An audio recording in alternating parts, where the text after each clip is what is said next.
with Rona Kopeczky, the curator of the Hungarian Pavilion at this year's Venice Biennale. This is HYPER Annotations 3.0 triple ampersands public program. Rona, thank you for being here. Thank you for your kind invitation and interest. As I understand it, you're an art historian as well as a curator, is that right? Yes, I have different activities. I am the artistic director of ACB Gallery in Budapest, which also runs a research lab dedicated to the Hungarian new avant-garde generation.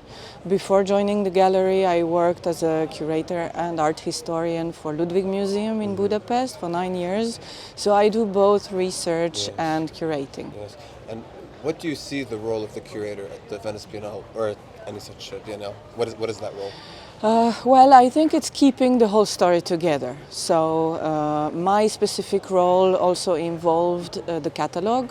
So editing the catalog, writing for the catalog, coordinating the authors, the delivery of text, translations, selecting the images as well. So in order to put the pavilion and the works presented in the pavilion in a larger context that allows visitors to kind of understand better the practice of the artist, because they don't know him. So this was also my role. My role was also to coordinate the whole project. I'm also responsible for the whole, let's say, project delivery and report towards the Ludwig Museum, which is the national commissioner. So a lot of things, writing, creative work as well, installing as well, keeping the artist in one piece under stress and different, deadline pressures. Sometimes it's psychological, emotional support as well, and speaking with all the parties involved, which means the graphic designer, the printing house, the Ludwig Museum, the artists, the assistants, the technical part, so on. Yes. But I want to stay in this sort of art historical dimension for a second. I wanted to ask you where or how you would situate this year's Hungarian Pavilion in the history of previous pavilions at the Venice Biennale, if at all. Perhaps there's no continuity. I never thought of that question. Thank you for asking it.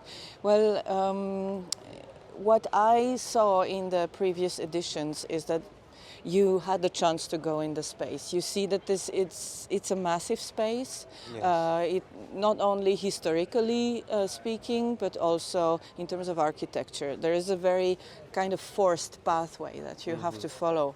It's all articulated around the courtyard, which is a great thing if you can use it, but it's also very bright. So there's the factor of light that is in Venice especially strong that we had to calculate with. And here we had the impression very early on when we came for the kind of recognition trip that we really have to dominate the space if we don't want the space to eat us. So this is the result that you see inside. So the works have quite a huge proportion, and there is this incredible enamel wall that is composed of 90 enamel pieces, which is also a huge production.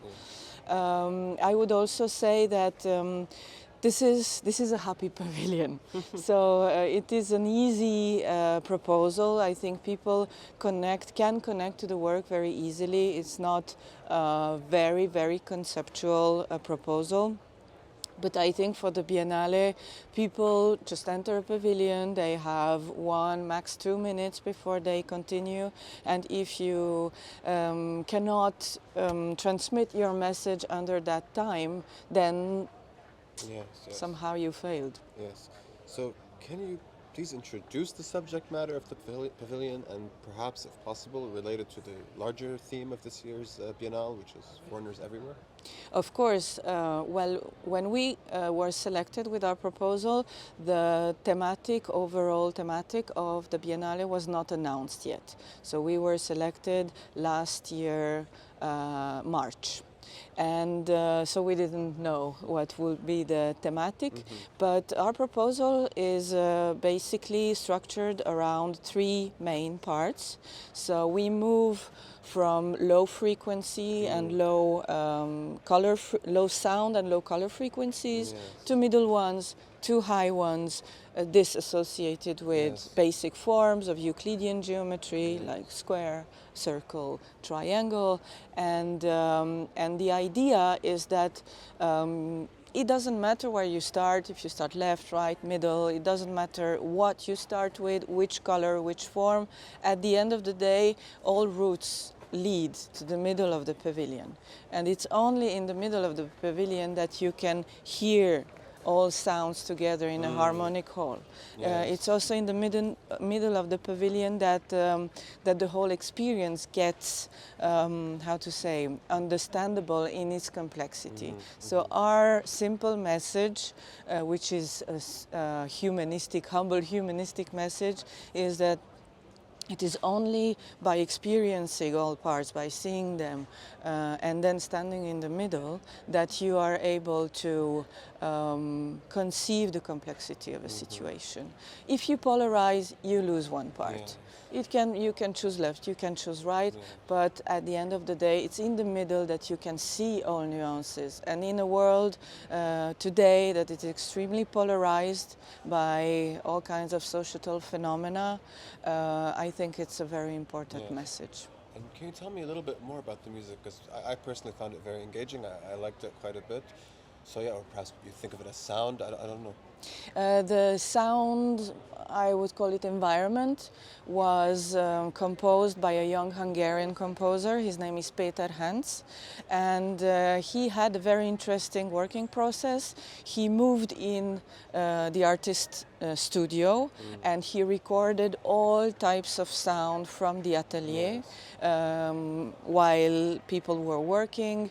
He also recorded sounds related to meditation sessions that are led by the artist parents. He also played an guitar, so there's an acoustic part of it, there is an electronic part of it that he sampled, and he put all this together in a 48-minute long composition. Okay. Then there is the light as well, as you saw. So this is also the work of light artists from Budapest. It's a studio called Glowing Bulbs, who have programmed the light and color projections or programs for all three parts, which is different because you have LED wall, you have LED projection, and you have these DMX lights, which are also moving on the triangle piece. Yes. It seems as though there were a lot of people, a lot of talent, like on this one project. How did you maintain a sort of singular or coherent voice? You mean in the Biennale or in with the pavilion? With the pavilion. Well, of course, yes, and I didn't answer your previous question, which was the connection to this year's Biennale. If I really need to connect the project, I would say that if you're a foreigner and you arrive someplace new, your sheer presence is changing that space. And I'm really convinced that this is what happened with this pavilion in the last week and a half. So Martin arrived and he really changed the space. So foreigners everywhere, I think from our perspective, we relate to that in this way.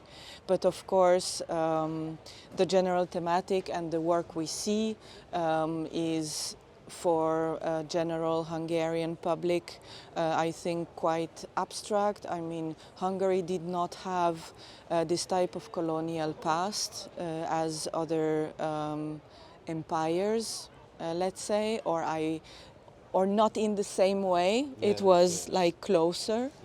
So I think all in all, it is a discourse that Hungary cannot really connect to. I don't know if it should connect to with this specific pavilion, but we have nice feedbacks. People are just happy to enter and to, how to say, be absorbed by the space and the sound and the light. Yes. No, I was certainly very happy. We'd like to end things on a bit of a light question. I want to ask you if there are any pavilions or venues or works that you're very much looking forward to seeing, perhaps ones that you saw that you thought were notable. I didn't have much time to lot of look people say around, this, but I really tried 3 days ago to look around Giardini. I really like the Spanish one. I really like the Japanese one, which is light, funny, witty pavilion. I like the Australian one, which is like very poetic and of course very, how to say, specific to the history of Australia. And I really like the Austrian one. This is what I would highlight. Yes, yes. Okay, Rona, thank you so much. Thank you very much Pleasure for your having you. interest.